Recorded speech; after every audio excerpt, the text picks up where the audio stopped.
السلام عليكم ورحمة الله وبركاته. الحمد لله الذي به أصبحنا وبه أمسينا وبه نحيا وبه نموت وإليه المصير. الحمد لله الواهب المنن، والصلاة والسلام على حبيبنا وشفيعنا ومولانا محمد صلوات الله عليه وسلم. رب اشرح لي صدري ويسر لي أمري واحلل عقدة من لساني يفقهوا قولي. نويت التعلم والتعليم وتذكر وتذكير ونفع والانتفاع والإفادة والاستفادة والحث وتمسك بكتاب الله وسنة رسوله صلى الله عليه وسلم. أما بعد، namshukuru Allah subhanahu wa ta'ala, Allah ambaye ndiye mwenye kutoa vipaji, Allah ambaye ametafaraj na upweke katika dhati, sifa na vitendo. Ana mshirika katika dhati yake, sifa vile na vitendo. Allah ambaye anaonekana kwa jicho la moyo, haonekani kwa jicho la mboni, lakini hapana shaka Allah vile asema kwa vitendo. Tumtakie rehema mtume wetu Muhammad sallallahu alaihi wasallam, al-mab'uth rahmatan lil alamin, aliyetumwa hali ya kuwa ni rahma kwa viumbe vyote, salawatullahi alaihi wasallam. Baada ya kusema hayo, nadhani tuko katika ilmu ya tashrih ambayo kwa baadhi ya upande wa pili wanaita ilmu ya biology. Huko kwetu sisi twaita ni ilmu tashrih, ilmu ya biology. Kwa wale wanaojitahidi kufuatilia darasa ya mjue Mola wako, mjue Allah yupo. Tumezungumza sifa za Allah subhanahu wa ta'ala ambazo ni za wajibu, lazima Allah asifike na sifa hizo.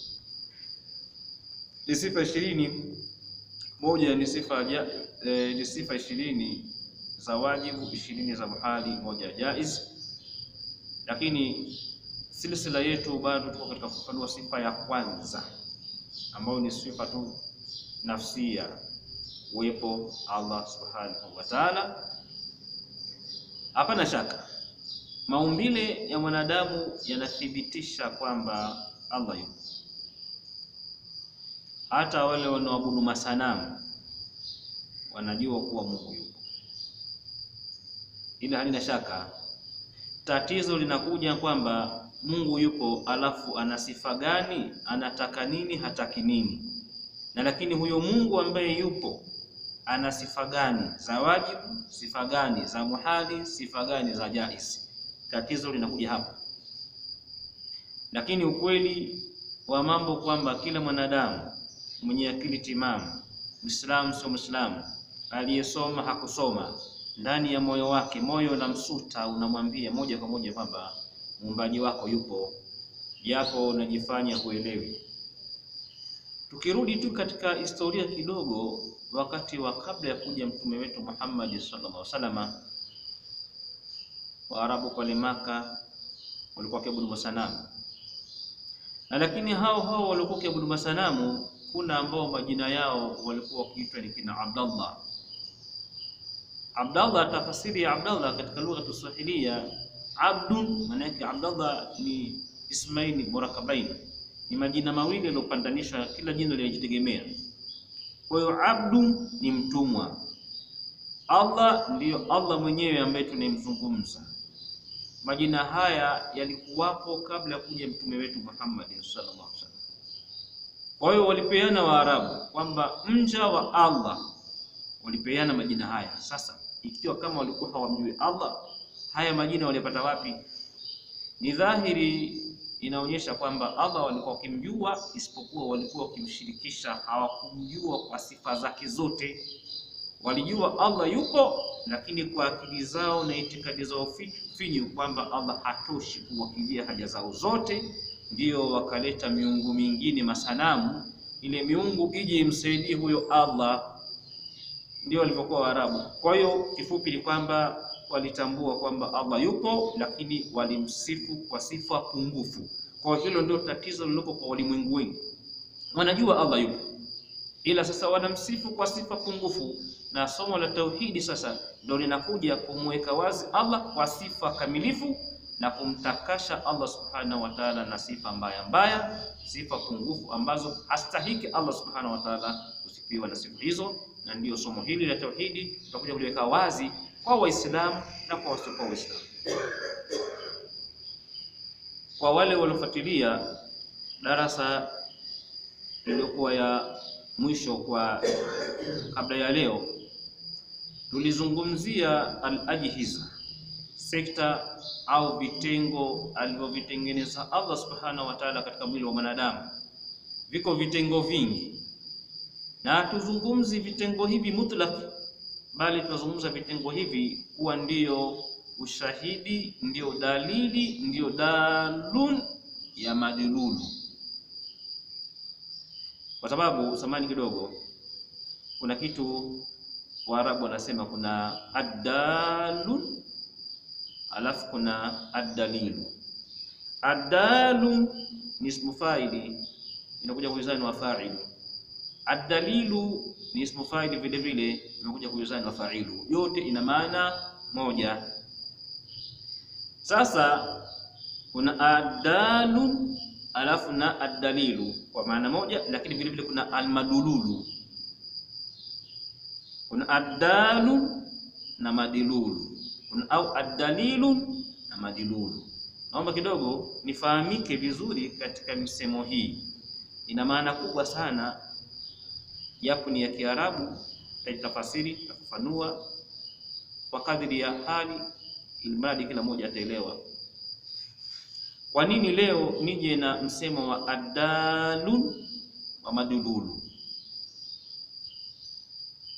Kwa lugha ya Kiswahili tunasema ad-dalu ni chenye kufahamisha, au ad-dalilu ni chenye kufahamisha, al-madlulu alayhi ni chenye kufahamishwa.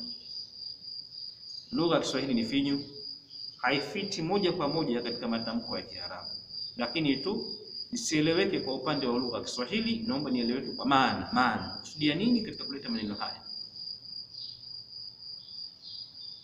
Haipatikani ad-dalu ila lazima iko madlulu. Madlulu ndiyo aliyemleta ad-dalu. Taeleweka tu. Nitoe mfano sasa ya kuweza kueleweka kwa haraka zaidi. Mahala popote mwanadamu anapoona moshi wafuka, mwanadamu yuko kwa mbali, kwa kule mbali akaona moshi wafuka juu. Kwa mtu mwenye akili lazima ule moshi kwake ndiyo ad-dalun au ad-dalil. Lazima atafahamu hata kama hakuona moto mahala husika, yani mahala unapofuka moshi hakuona moto, akili yake baada ya kuona ile ad-dalun, ule moshi kule juu, akili itapelekea moja kwa moja mahala unapofuka moshi, japo sijauona moto upo. Kwa hali yoyote hakuna upinzani wala ubishi. Kwa ule moshi hakuona moto, ule moshi, kitendo cha kuona moshi hakuona moto, moja kwa moja inampelekea yakini kwamba mahala pale kuna moto. Hawezi akapinga, hawezi akabisha, hawezi akawa na shaka yoyote. Baada ya kuona moshi, moto lazima upo. Kwa hiyo ule moshi ni ad-dalilu au ad-dal. Ule moto japo haukuonekana ndio madlulu. Kwa hiyo moshi unafahamisha uwepo wa moto japo moto haujaonekana. Moshi ni ad-dalu, ndio chenye kufahamisha. Moshi ndio ad-dalilu, ndio chenye kufahamisha. Lakini moto ndio madlulu, ndio kilichofahamishwa na huu moshi. Haya hayahitaji elimu kubwa, ni mambo ya kimaumbile. Mwanadamu aliye na akili haambiwi kila kitu ili aelewe. Kuna vingine akili ilivyoumbwa moja kwa moja, haikuambiwa, haikusoma, akili inatoa hukumu, jambo hili muda wa kuwa kuna hiki, basi lazima kutakuwa kuna hiki. Huu ni mfano wa kwanza, kwamba maana yake hapawezi kuepukana kati ya adalun na madilulu. Ukimwona yule adalun, lazima madilulu yuko nyuma, japo usimuone. Hii ndio hali. Huu ni mfano mmoja. Kuna mamilioni ya mifano ambayo lazima akiwepo adalun chenye kufahamisha madululu, lazima yupo, lazima. Ukiona mtoto akufahamisha nini? Mtoto anafahamisha mama yupo, hata kama alikusha kufa, lakini mtoto akutoka kwenye jiwe. Ukiona mtoto ni dhahiri, mtoto ni adalun, alafu madululu ni mama. Yupo, hayupo, alikusha kufa, kasafiri, lakini mtoto anafahamisha mama yake yupo. Sina maana kwamba lazima yuko mahala husika, lakini alipatikana, alikuwepo kwanza, alianza mama kwanza, ndio akapatikana mtoto. Hakupatikana mtoto ila mama alipatikana, japo humuoni, japo hayupo pale mahala, lakini tu ni dhahiri kwamba panapokuwepo adalun, lazima madilulu, lazima anakuwepo.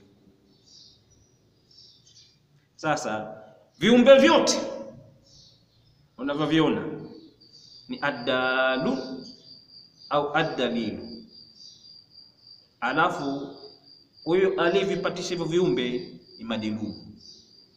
Kwa hivyo viumbe vyote vinamfahamisha Allah subhanahu wa ta'ala, japo kwa jicho haumuoni, lakini vinafahamisha hivyo. Naomba tuchukue hiyo pointi kubwa sana. Hiyo tunaita ni katika adalilu aqli, ni dalili ya kiakili. Hapo hatuna haja ya kutoa aya wala hadithi kufahamisha uwepo wa Allah. Kwa hiyo hukumu ya kiakili moja kwa moja inapoona hivi viumbe inahukumilia lazima yupo muumbaji, kwa sababu viumbe ni adalu au adalilu, lakini muumbaji ni madululu, japo hatumuoni. Kwa hiyo mtu akiwa mtafiti wa kutosha kabisa, lakini tu angalizo kwa watu wanaosoma biology, mtu asoma biology awe mjinga, hicho ni kichekesho kikubwa sana. Mtu asoma biology anakuwa mjinga, badala mtu akisoma biology apate akili. Leo wengi wanaosoma biology wanakuwa wajinga. Mtu wasomea adalun, unashindwa kumpata madilulu. Ni vituko hivyo, lakini kwa sababu hawakuelekezwa hiyo biology yao, malengo ya biology.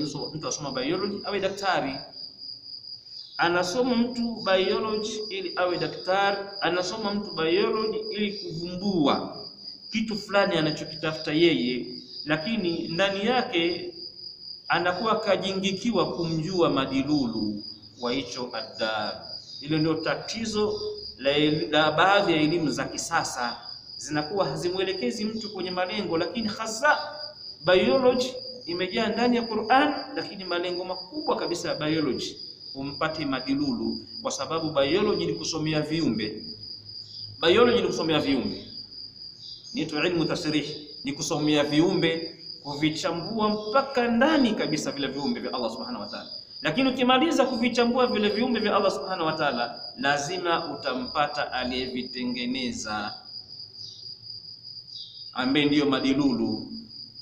Kwa hiyo pointi kubwa ya leo ni hiyo, sehemu ya kwanza.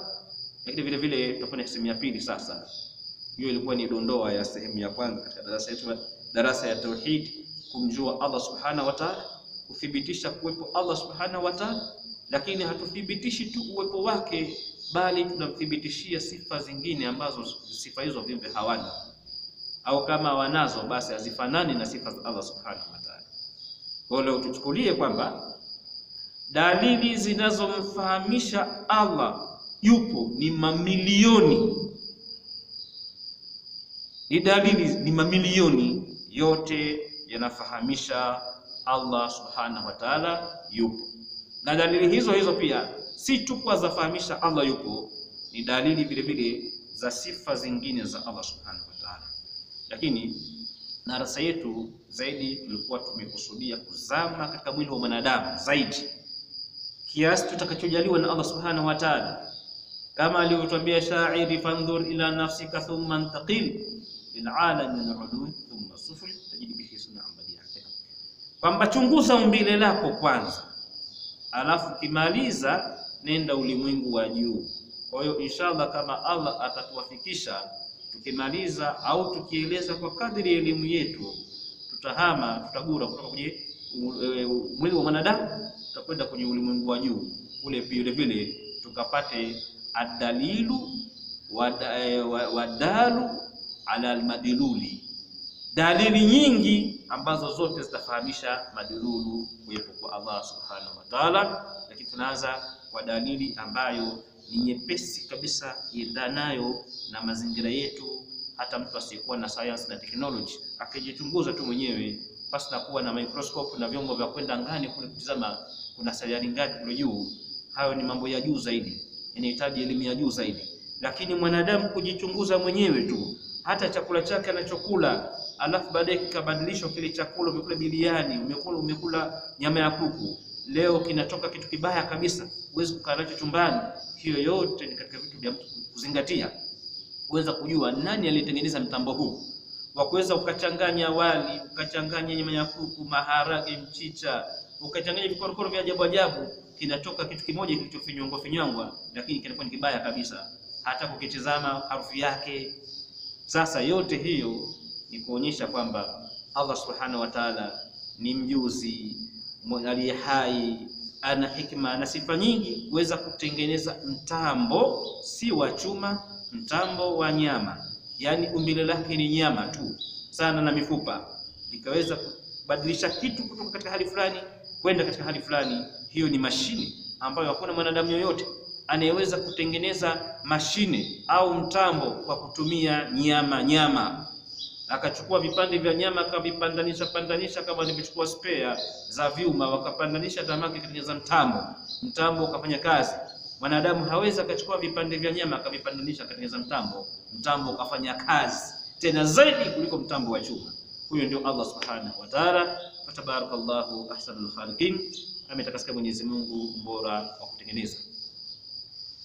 Tuhami kidogo katika eneo la adalu wa madilulu, twende sasa kuzama zaidi kwenye adalu. Leo inshallah tutarudia kuzungumza mwili wa mwanadamu katika zile al-ajhizatul arba'a, sekta 4 kuu, yapo ziko nyingi lakini tutazungumza sekta 4. Jana kwa ufuatilia kipindi cha jana tulizungumzia sekta ya kwanza au kitengo cha kwanza katika mwili wa mwanadamu, nayo inaitwa al-jihazul hadmi, kitengo cha usagaji chakula, kumeng'enya na mambo ya absorption. Tukataja kuna utumbo aina 7. Kuna utumbo al-maida, tulitaja jana kwa haraka kwa kukumbushana. Tukataja vile vile ithnashari, tukataja aswaim, tukataja al-faifiyu, tumbo 4 hizo. Vile vile tukataja al-a'war, hulun na mustaqima. Tukapata utumbo uko aina 7 kwa darasa jana waliohudhuria na waliosikiliza. Kwa hiyo tuchukulie kipengele hicho ili tuendelee na darasa yetu ya leo inshallah taala. Tumalizie darasa jana kwa hadithi ya Mtume aliposema kwamba almu'minu yakulu fi mi'a wahid wal kafiru yakulu fi 7 ma'a. Muumini anakula kwa utumbo mmoja, lakini kafiri anakula kwa utumbo aina 7. Kwa darasa ya jana tulizungumzia al-jihazul hadhimi na sekta yote, na tukahitimisha kuzungumzia utumbo 7. Kwa maana hiyo leo inshallah taala tunakwenda sasa katika jihazi nyingine inaitwa al-jihazud dawri damawi. Zina mnasaba mkubwa sana kitengo hiki cha leo na kitengo cha jana, vina mafungamano makubwa sana katika mwili wa mwanadamu. Ndio Allah subhanahu wa ta'ala akasema wa ta'uddu ni'matallah la tuhsuha. Kijasiri kwanza kuzidokoa neema za Allah, kwanza kuzihesabu, abadan umri utakwisha, hamtozimaliza kuzihesabu neema za Allah subhanahu wa ta'ala. Kwa vile vile mtu akitaka kuziona neema za Allah subhanahu wa ta'ala, aisikilize mada hii kwa makini sana, ndipo atakapojua Allah yupo muweza na ni mufadhilu, maana yake imetoa fadhila kubwa sana. Leo tunakuletea al-jihazu dawri damawi. Al-jihazu dawri damawi ni lugha ya kitaalamu, ni lugha ya tashrihi, ni lugha ya kibiology katika lugha al-arabia. Tafasiri kidogo. Leo ni kitengo cha mzunguko wa damu, kitengo au sekta ya mzunguko wa damu. Ni sekta muhimu sana.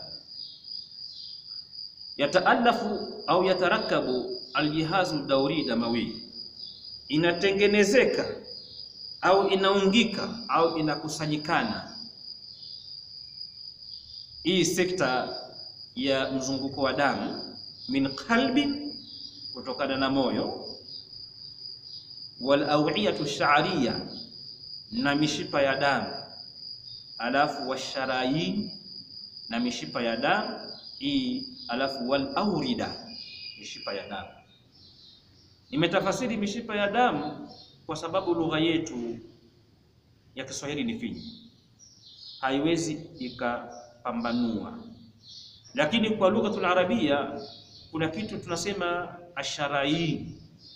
Hii asharaini ni mishipa ya damu ambayo kazi yake ni kutoa damu kutoka kwenye mwili, kwenye moyo, na ikaenda kwenye mwili. Hii ni mishipa, ni aina fulani ya mishipa inayoitwa asharayin. Kazi kubwa ya mishipa hii ni kutoa damu kutoka katika moyo na kupeleka kwenye mwili. Vile vile kuna mishipa inayoitwa al-awrida. Kazi yake kubwa ni kutoa damu kutoka kwenye mwili kuingiza kwenye moyo.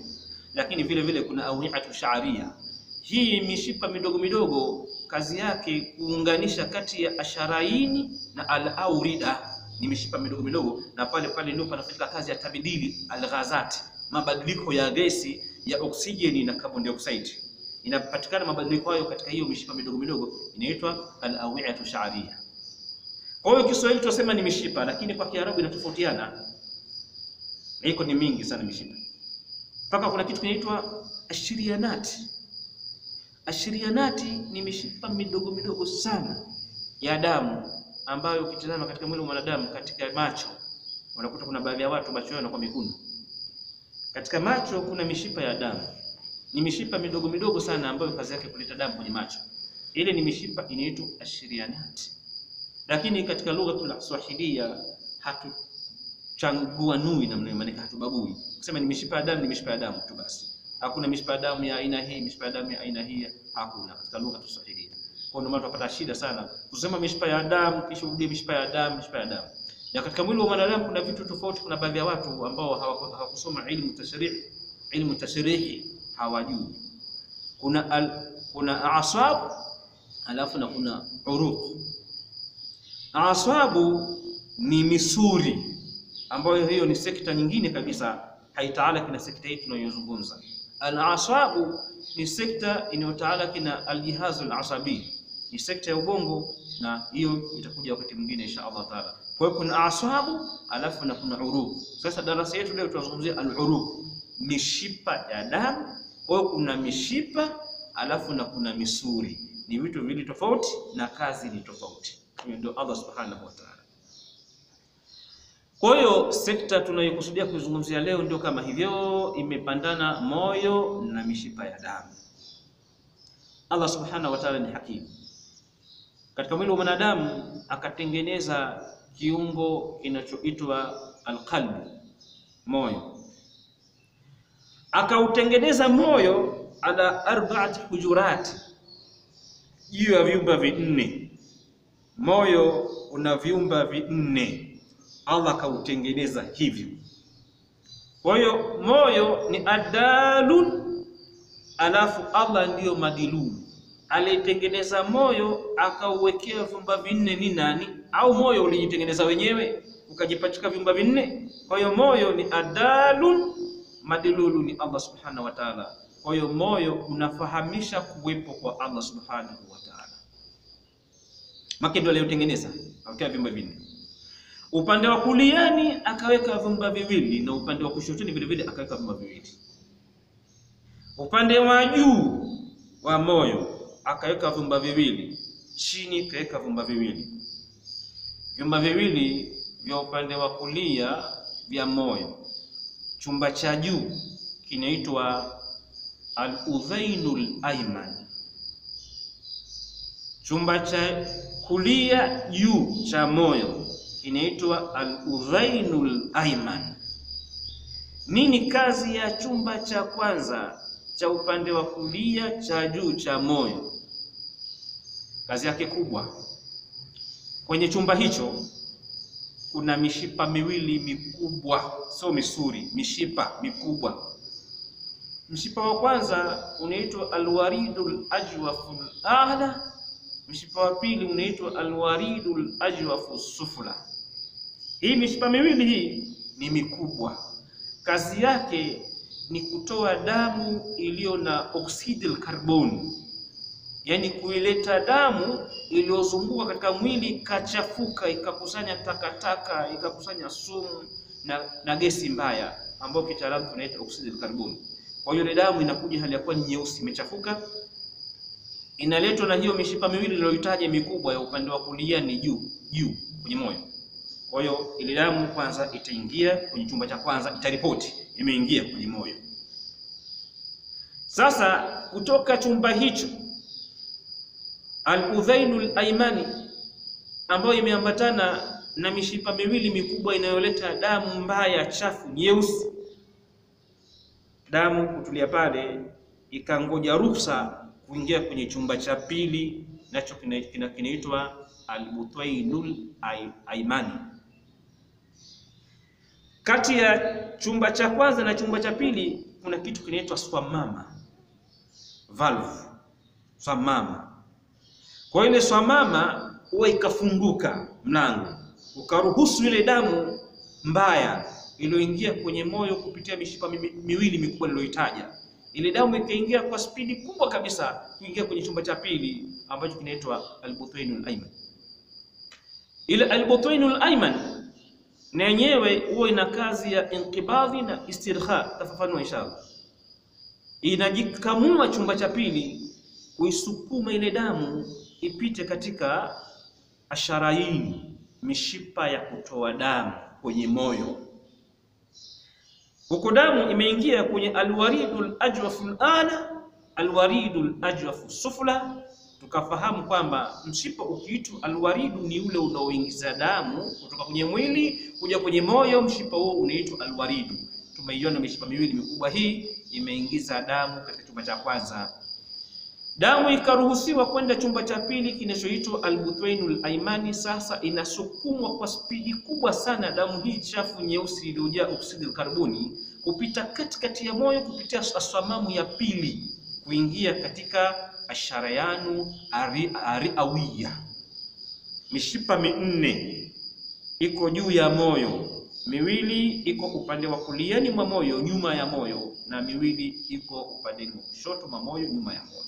Hii inaitwa asharayanu riawiya.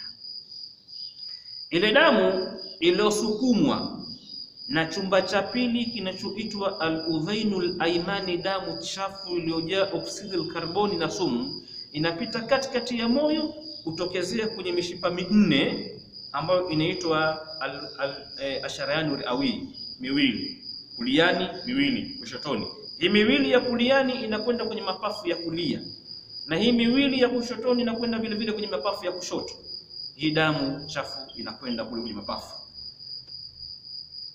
Hii damu chafu ikifika kule kwenye mapafu, Allah subhanahu wa ta'ala hakimu ameyaumba mapafu. Hiyo inaitwa aljihazu tanafusi. Ni sekta ya tatu katika darasa yetu ya leo. Katika kipindi tumeeleza sekta ya kwanza ni aljihazu alhadhimi, alafu hii tunayozungumza sasa ni aljihazu dauri damawi, alafu damu sasa inakwenda katika kitengo cha tatu inaitwa aljihazu atanafsi. Hiyo nao ni kitengo kikubwa sana, sitokizungumza kwa leo, sisi nikachanganya vitengo vingi kwa wakati mmoja, nikachanganya watu Kwa damu inakwenda katika sekta nyingine inaitwa aljihazu tanafsi. Kule unakuta kwenye mapafu, kuna mapafu, kuna haishum, na kuna kitu kinaitwa alqasabatu ri'a. Qasabatu ri'a. Sasa ile mapafu Allah subhanahu wa ta'ala ameingiza kuna mishipa ya damu inayopita katikati ya vibomba vidogo vinaitwa mbumbati, vinaingia ndani. Sasa kule unakuta kuna ile ashirianati, mishipa midogo midogo sana. Ile damu iliyotoka kwenye moyo chafu, imejaa oksidi ya karboni, imejaa sumu, tayari inaingia kwa mishipa aina 4 ambayo inaitwa asharianul awi.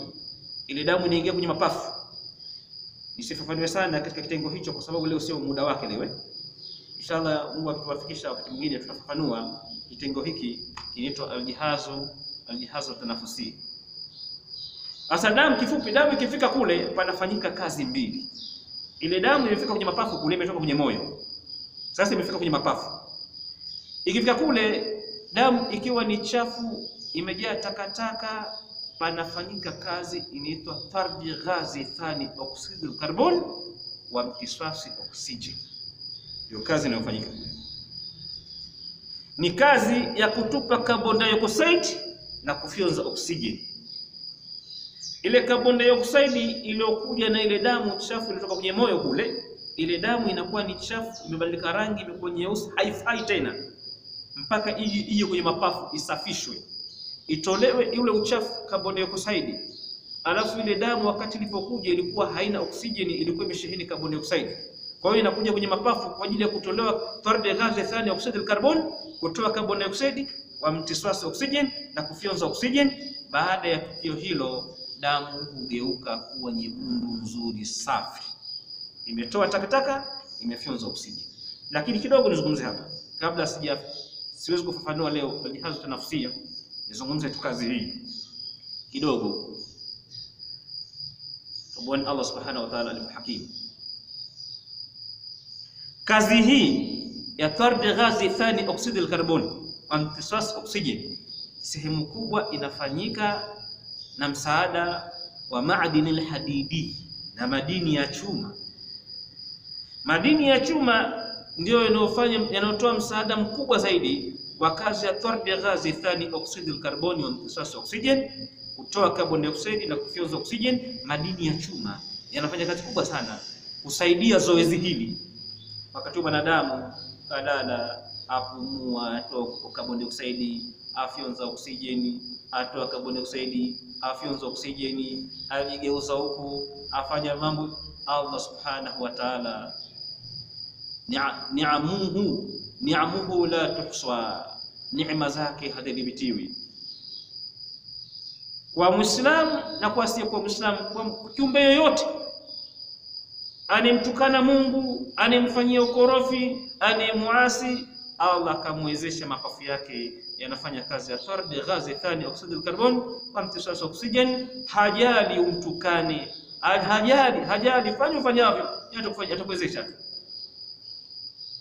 Ukitubia sawa, usipotubia ya kuangalia tu, hayamuhusu, yatakuhusu wewe juu ya hizi neema. Madini ya chuma ni madini muhimu sana, kama nilivyozungumza jana kwamba mwanadamu wa kawaida asiyekuwa mjamzito kwa kila siku kiafya anatakiwa apate miligramu 10 za madini ya chuma kila siku. Na umaskini wetu, mwili unahitaji kila siku upate miligramu za madini ya chuma. Na madini ya chuma kwa upande wa nyama yanapatikana katika ini la ng'ombe, kule kuna madini mingi sana ya chuma. Vile vile katika figo ya wanyama, ng'ombe, mbuzi, kunapatikana sehemu kubwa sana ya madini ya chuma na baki ya nyama zingine. Lakini ukihitaji madini ya chuma kwa wingi katika nyama, kwenye ini na kwenye figo. Vile vile mtu anaweza kupata madini ya chuma katika mimea. Karoti kuna sehemu kubwa ya madini ya chuma, vile vile katika ukwaju kuna madini ya chuma. Nizungumze kidogo cabbage. Cabbage lenye gramu 100. Cabbage yenye uzito wa gramu 100 kuna miligramu 1 ya madini ya chuma. Kwa hiyo basi, kwa umaskini wetu hatuwezi kumudu kila siku kula maini tuweze kupata madini ya chuma. Hatuwezi kula nyama ya maini, figo kila siku uweze kupata miligramu 10 za madini ya chuma kupitia vyakula vya ghali kama nyama, hatuwezi. Lakini Allah subhanahu wa ta'ala aliangalia nyanja zote, akasema katika sura Shuara aya 7, irejee aya hiyo na faida kubwa sana. Akasema awalam yarau ila al-ard kam ambatna fiha min kulli zawjin karim min kulli zawjin bahij. Hawaoni hawa wanadamu kwenye hii ardhi mimea mingapi tumeiotesha? Kama watu wa nahwu wanasema ni kamil khabaria la istifhamia, si istifhamia hii, kama ni kamil khabaria.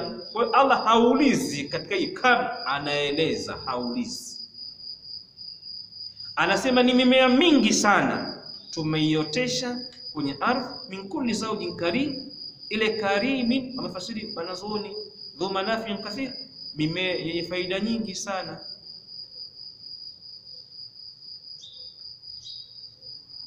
Karimi ni mimea yenye faida nyingi. Siwezi kueleza faida za mimea, na mshukuru Allah ni moja katika vitengo vyangu hivyo vya udaktari katika Uislamu, kuweza kujua khasais na batat, siri za mimea. Ni elimu muhimu ndani ya Qur'an tukufu. Si mada yetu ya leo. Mada yetu tutamzungumza Allah, kuwepo kwa Allah na dalili zinazofahamisha Allah kuwepo, na dalili ya kuwepo Allah subhanahu wa ta'ala ni kuwepo wewe mwanadamu juu ya Mungu wa ardhi, na umbile lako kalichunguza, nasema Allah yupo. Umbile lako nasema Allah yupo, japo kajitia huelewi, lakini mwili wako wasema, wakwambia wewe Allah yupo, utaki ustaki Allah yupo, tena sio kawaida. Katika cabbage lenye gramu 100 unapata miligramu 10 za madini ya chuma. Katika kipindi kila mtu kila siku moja atakiwa apate miligramu 10 za madini ya chuma kila siku. Nyama hatuiwezi kwa ghali, maskini, mambo magumu. Watu wa Burundi wanasema krize, maisha magumu Tanzania tusemaje? Vima vimebana. Tanzania tunasema vima vimebana, lakini tutapigwa marufuku, tuseme tena. Unaziki hivyo viendelea kubana hivyo hivyo. Kisema vima vimebana, ambao waweke nini? Weke grisi. Bila ini. Kule Burundi wanasema krize, maisha magumu, hatuwezi kula nyama kila siku. Cabbage itatosheleza mahitajio yako ya kila siku, kuhitaji miligramu 10 za madini ya chuma. Ufanyaje? Cabbage beach kile la kizamani, sio kisasa, imetiwa takataka. Unaona cabbage kubwa halina kitu, vitu vingi vinaondoka wasilia wake. Sasa Allah aliposema kwamba tumeotesha mimea yenye faida nyingi, hiyo mimea iliyootesha Allah subhanahu wa ta'ala sio mimea mnayoweka takataka nyinyi. Ukilipata ile cabbage liloota kiasili, cabbage yenye gramu 1000 sawa na kilo 1, hilo unapata miligramu 10 za madini ya chuma. Katika kipindi kila gramu 100 kuna miligramu 1. Kwenye gramu 100 ya cabbage kuna miligramu 1 ya madini ya chuma. Kwa hiyo ikifika gramu 1000 tayari na kilo 1 ya cabbage, tayari utakuwa umepata miligramu 10 za madini ya chuma. Nitoke kidogo katika mada, lakini mada yetu sisi leo tutazungumzia mzunguko wa damu katika mwili wa mwanadamu. Mzunguko wa damu una vitengo vyake, una viungo vyake husika, moyo na mishipa ya damu. Na darasa yetu kubwa, lengo lake kubwa zaidi ni kutoa ushahidi kwamba Allah yupo na ni muweza. Allah subhanahu wa ta'ala, kwa Waislamu jinsi tulivyokuwa si waelewa wa dini yetu, tumo ndani ya dini lakini hatuielewi dini. Allah anasema katika suratul Hadid, wa anzalna al-hadida, tuliteremsha chuma sisi. Wa anzalna al-hadida fihi basun shadid, ndani ya chuma kuna nguvu kubwa. Alafu akamalizia Allah akasema wa manafi'u linnas. Allah subhanahu wa ta'ala alikuwa ni balighu, ni mtu ana balagha, anazungumza maneno mafii yaliyo na maana kubwa sana, na maana zile la ya'lamuha illa ulul albab. Maana za Qur'ani walikuwa hawazifahamu isipokuwa watu wenye lubbi, akili ya ndani, akili iliyo na akili. Akili iliyo na akili ndio lubbi. Wengine wengi tunatamizi tu, kama vile punda. Punda anatamizi, kampachika mzigo atakwenda mpaka nyumbani, hata usimkokote, atakwenda mpaka nyumbani ule mzigo. Ile tamizi sio akili. Kwa leo wanadamu wengi tumejifananisha na wanyama, tunatamizi, hatuna akili. Qur'ani inahitaji watu walio na akili, akili iliyo na akili. Sasa Allah subhanahu wa ta'ala anasema kututangazia, kutufafanulia Waislamu tuliteremsha Qur'an. Anasema tumeteremsha chuba jamani, mbona? ndani ya chuma tukaweka nini? Nguvu. Lakini si nguvu tu, wa manafi'u, katumia sighatu muntaha al-jumu'. Hakusema wa manfa'u linnas, kama akasema wa manafi'u. Hapa wasomi wa leo walikuwa tumetulia, tukilifanya mambo makubwa sana ya kustajabisha ulimwengu.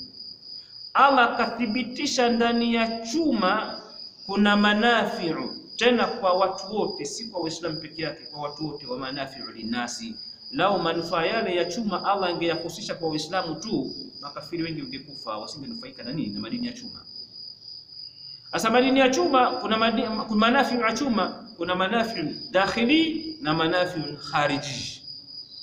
Kuna manufaa ya chuma ya ndani ya mwili wako na kuna manufaa ya chuma ya nje. Leo tumekaa kwenye msikiti huu msikiti haukusimama isipokuwa na chuma kimechukua nafasi kubwa sana. Lile zege mle ndani kuna nondo imetoa chuma. Feni zinakwenda. Baadhi ya nguzo zimewekewa chuma. Hawa manafi khariji. Leo tunasafiri kwa vyombo vyote vimetengenezwa kwa chuma, ni manafi khariji. Matreni haya yote yametajwa katika Qur'an wa manafi. Allah hakuwa na haja ya kutaja treni, ndege, gari, lori nini, wa manafi linnas. Ni manafi khariji. Lakini vile vile kuna manafi dakhili, ndio hata tunayozungumza. Kwa hiyo manafi dakhili haya sasa, hata kwa mtu asiyepanda ndege, treni, wala asiyetumia simu, wala asijenge nyumba ya chuma, kajenga nyumba ya tope juu akaiwezeka makuti. Manafi khariji yanaweza simuhusu mtu aishi kijijini. Lakini vile vile kulima atalimia na nini? Hawezi kulimia mti wala mikono, lazima atahitaji jembe. Manafi linnas. Kwa hiyo manafi yapo, tutatofautiana matumizi ya manufaa ya chuma. Kuna wengine wananufaika zaidi, wengine kidogo, wengine kwa kiwango cha chini sana. Lakini manufaa ya dakhili hayo wote tunataka tuwe sawa sawa. Kwa hiyo ikasemekana kwamba kila mwanadamu kwa kila siku apate miligramu 10 za madini ya chuma. Kwa sababu gani? Madinul hadidi, madini ya chuma ni madinun daruriyun lilinsan, ni madini ya lazima katika mwili wa mwanadamu yoyote vivutawavyo. Kwa bidunihi la yastati'u al-insanu tanafusa, pasna madini ya chuma mwanadamu yoyote hawezi kupumua. Kazi ya tardi ghazi thani oksidi al-karboni wa imtisas oksijeni mwanadamu yoyote hawezi. Anaweza asipande ndege sawa, asipande treni sawa, asipande gari katembea kwa mguu sawa, anaweza akayakwepa manufaa khariji ya chuma, lakini manufaa dakhili hawezi kuyakwepa. Akiyakwepa anakufa. Hawezi kuishi kiumbe yoyote pasi na madini ya chuma. Kwa hiyo katika darasa yetu ya leo, mzunguko wa damu. Ndani ya mzunguko wa damu panahitajika madini aina nyingi, na ikiwemo na madini ya chuma, kwa sababu yanatoa msaada mkubwa sana wa mzunguko wa damu. Na lakini yale madini yakiwa ndani ya damu, yakifika kwenye mapafu, yenyewe ndio yanachukua nafasi kubwa ya kazi ya tardi ghazi thani oksidi karboni wa imtisas oksijeni, kutoa carbon dioxide na kufyonza oksijeni. Baada ya kazi hiyo kumalizika, damu utakiwa kurudi sasa kwenye moyo. Imekwisha kuwa safi, haina carbon dioxide, ina oksijeni, itakiwa kurudi kwenye moyo. Tulikwisha kuzungumza kwamba mishipa imetofautiana. Kuna al-aurida, kuna asharayin. Sasa damu wakati hii chafu nyeusi mbaya iliona oksidi karboni ilivyotoka kwenye moyo kwenye chumba cha pili, ikapitia katika sehemu ya katikati ya moyo, ikatoka kwenda kwenye mapafu ikiwa ni mbaya, sasa yatakiwa irudi kwenye moyo. Haitorudi kwa ile mishipa iliyopitia mwanzo, kwa sababu mishipa iliyopitia mwanzo kitaalamu mishipa ile inaitwa asharayanu riawi. Kwa mara hii sasa damu itapita kwenye alwaridu riawi, mishipa mingine minne, sio ile ya mwanzo. Kwa maana hiyo kwenye mapafu ya kulia kuna mishipa minne, na upande wa kushoto kuna mishipa minne, miwili ya kuingiza damu ambayo inaitwa asharayanu riawiya, ni mishipa minne. Alafu miwili ya kutoa damu kutoka kwenye mapafu kurudi kwenye moyo, hiyo ni mishipa mingine inaitwa alwaridu ariawiya.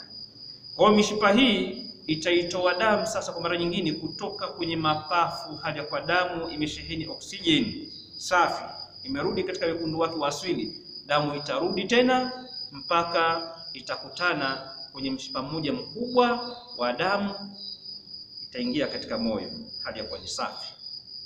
Hii damu itaingia kwenye moyo kupitia chumba cha tatu kinachoitwa al-udhainul aisar, chumba cha tatu cha juu kushoto. Damu itaingia kwenye chumba cha tatu cha juu kushoto katika moyo. Chumba hicho kinaitwa al-udhainul aisar. Itatua pale ile damu. Baada ya kutua pale, itafunguka ile aswamamati, mlango wa kuruhusu damu iingie kwenye chumba cha 4, nacho kinaitwa al-udhainul aisar. Kwa ile aswamamati valve itafunguka, alafu damu itaingia kwenye al-butwainul aisar. Al-butwainul aisar itajikamua kwa nguvu kabisa, kisha damu itapita tena katika mishipa mingine katikati ya moyo, sio mishipa ile iliyopita damu ile chafu kutoka kwenye chumba cha tatu kwenda kwenye mapafu. Hapana, itapita kwenye njia nyingine katikati ya moyo, njia nyingine, alafu itatoka katika mishipa ya juu inaitwa al-awrathi. Kwa hiyo itasukuma kwenda kwenye mwili. Huu ndio moyo Allah kauzungumza. Huu moyo ukubwa wake ni kiasi cha mtu kukunja ngumi yake hivi. Wataalamu wamefanya utafiti. Ukubwa wa moyo ni mtu kukunja ngumi yake, ndio ukubwa wa moyo wa kila mtu, kiasi cha ngumi yake. Wataalamu wa elimu ya sharh wamezungumza hivyo. Markazi ya moyo ni katikati ya kifua, lakini zaidi umeelekea kwenye upande wa kushoto. Moyo una kazi kuu mbili. Una kazi ya inqibadhi na istirkha.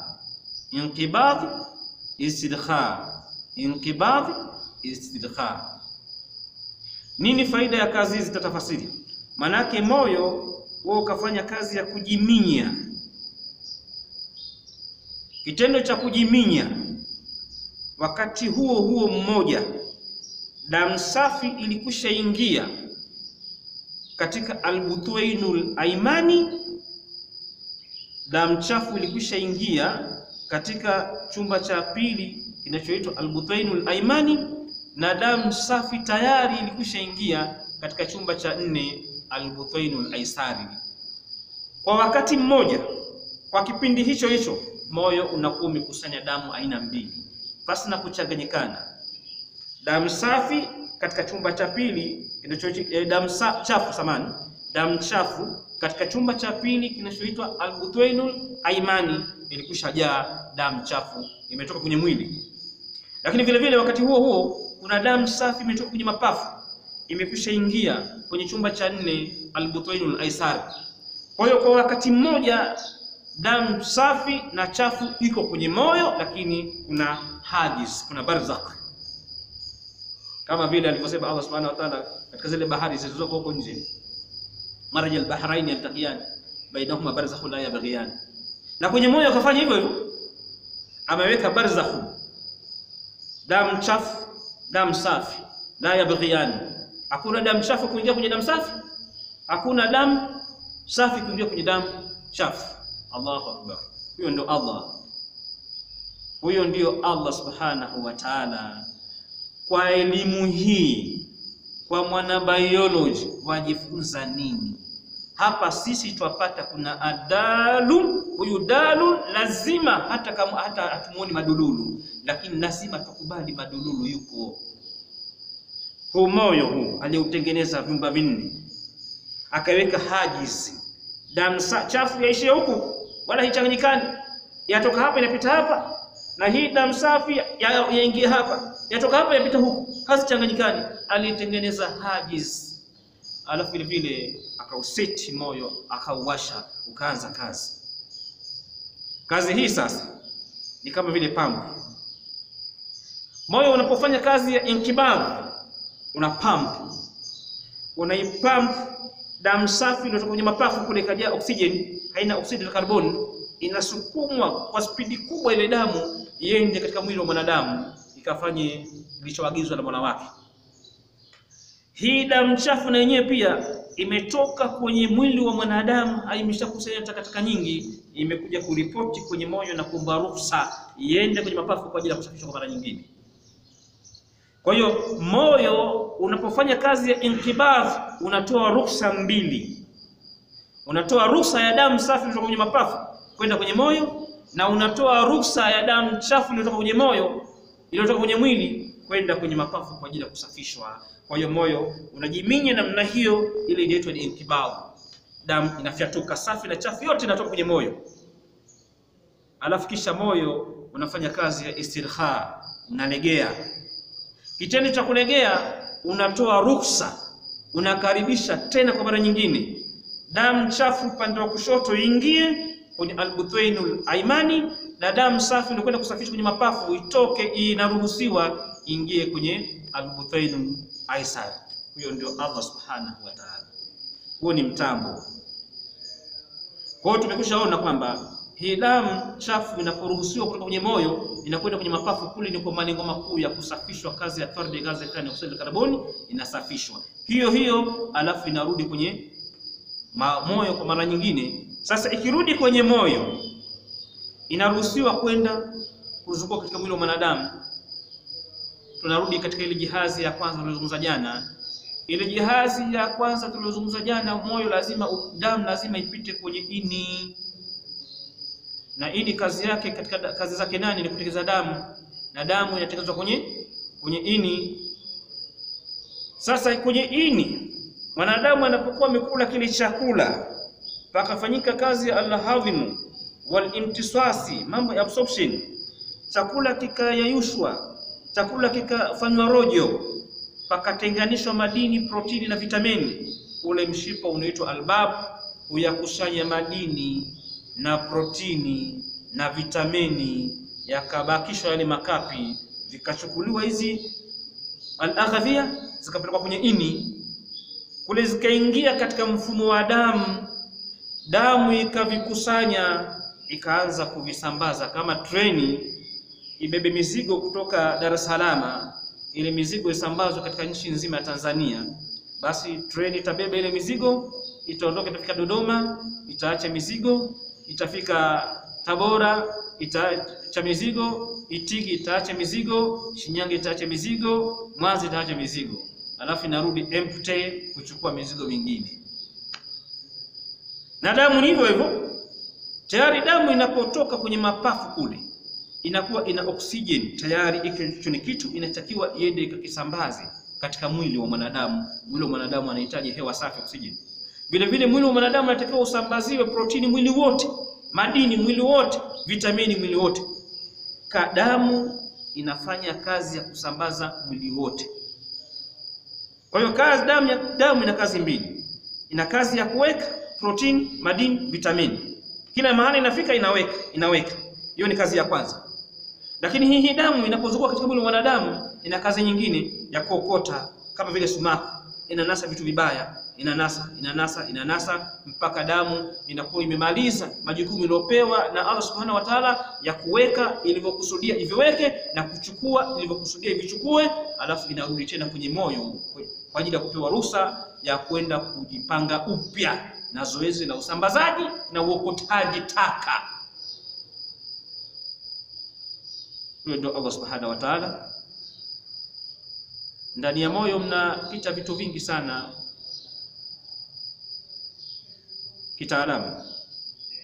Unapita katika mzunguko wa damu, unapita vitu vingi sana vizuri na vibaya. Ndipo aliposema Mtume Muhammad sallallahu alaihi wasallam katika ile falsafa yake aliposema kwamba al-ma'idatu baytu da'i, al-ma'idatu hawdul badan, mfuko wa chakula. Hii al-ma'ida, stomach, ni birika la mwili. Kwa hiyo vile vinavyotengenezwa katika mwili kama vikiwa vizuri, basi wal-uruq ilaiha warida. Uruku ni mishipa, kaitaja Mtume mishipa ya damu, hakutaja asab, kataja uruku, akasema wal-uruq ilaiha warida. Uruku ni jamu ya irq, mishipa, sio araq. Araq ni jasho, kuna irq na araq. Sasa jamii yake ni uruq.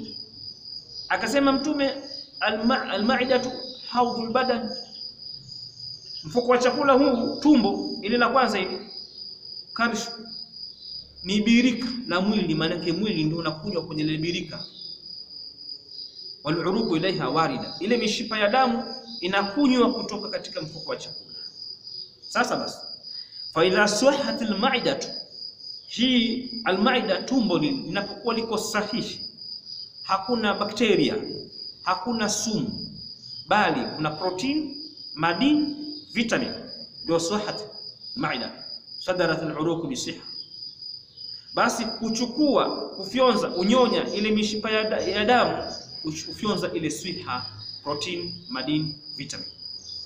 Wa idha saqamat al-ma'idatu, na pindi hii mfuko wa chakula unapokuwa una matatizo, kuna sumu, kuna vitu vibaya, kuna mikrobi, kuna bakteria, basi sadarat al-uruq bisaqam, uchukua ile mishipa ya damu kutoka kwenye mfuko wa chakula, wala mikrobi, bakteria, sumu, kuzisambaza katika mwili wote.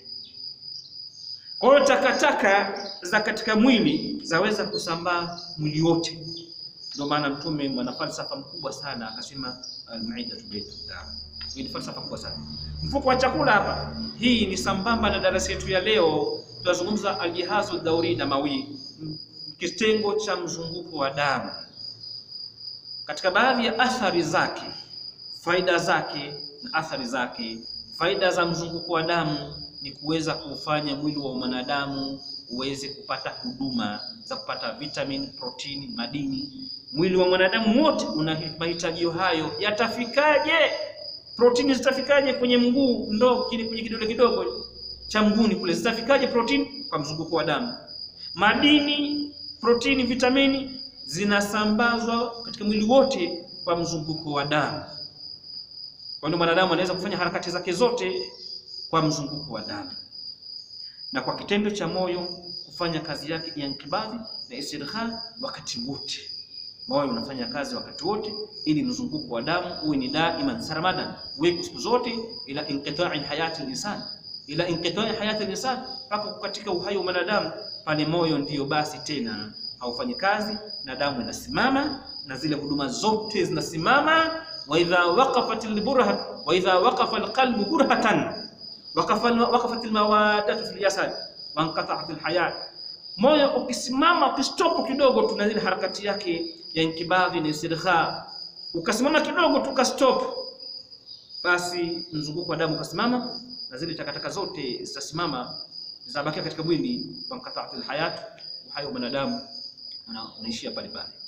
Kwa hiyo nimalizie darasa yangu kwa kutoa faida kidogo tu, yapo imechukua muda mrefu, lakini tuvumilie kidogo. Nimalizie darasa yangu ya al-jihazu dauri damawi, mzunguko wa damu na baadhi ya faida zake, lakini vile vile kuna athari zake zinazopatikana. Sasa tuzungumzie falsafa ya ule mzunguko wa damu. Ni kwamba kama alivyosema Mtume, tumbo linapokuwa liko sahihi, umekula vitu vizuri, umejiepusha na sumu na takataka, ile uruku kuchukua zile swiha, afya, protini, madini na vitamini vikasambazwa katika mwili mwanadamu, mwanadamu akawa ni sahihi. Lakini pindi mwanadamu anapokuwa kachafua tumbo lake, kalimbikiza vyakula vimeoza, vikatengeneza mikrobi, bakteria na takataka mbalimbali, basi zile takataka zote kuchukuliwa katika mzunguko wa damu zikasambazwa. Ndio maana akasema katika mzunguko wa damu pana vitu vingi huzunguka pamoja na damu. Kwanza kuna kurawia tu damawia, kuna zile cells nyekundu ambazo tunaita koratu damawia, na cells nyeupe. Zote zile Allah Subhanahu wa Ta'ala aziumba. Hizo ni za lazima kwa sababu damu ni mahalulu mai, ni maji yaliyoyeyuka. Kwa hiyo ndani ya damu kuna hizo cells nyeupe na cells nyekundu. Hizo ndio damu yenyewe. Vile vile kuna kiwango cha maji yanatakiwa ndani ya damu. Hivyo ni vitu vinatakiwa, lakini kuna vitu havitakiwi viwemo ndani ya mzunguko wa damu, ni hatari. Kwa mfano nyongo, miratu safra, tulizungumza katika somo la jana kidogo sana. Nyongo, miratu safra, ile haitakiwi iwemo ndani ya mzunguko wa damu kitaalamu. Vile vile kuna tabia ya baridi na umajimaji, haitakiwi izidi ndani ya mzunguko wa damu, huua joto. Lakini vile vile kuna joto, kuna haru yabis, kuna tabia ya joto na ukavu, ni tabia haitakiwi izidi ndani ya mzunguko wa damu. Lakini vile vile ndani ya mzunguko wa damu huwa kuna mikrobi wanazunguka katika mzunguko wa damu. Kuna vitu vingi kifupi, sivitaji vyote, lakini kuna kingine ambacho kuzunguka katika mzunguko wa damu ni shayatin, majini, kama alivyosema Mtume sallallahu alaihi wasallam, inna shaytana yajri min ibn adam majra dami, hakika hawa majini vile vile wao wakapita katika mzunguko wa damu. Damu inayopita naye anapita humo, anaogelea ndani ya damu anapita. Au utakuta mguu umekamata jini, nazunguka kwenye mara toka hapo nakuja nishika kwenye kiuno jini. Kwa hiyo kifupi naomba nikomea hapa kwa leo. Insha Allah taala tumekuwa tukizungumzia dalili za kuwepo Allah subhanahu wa ta'ala.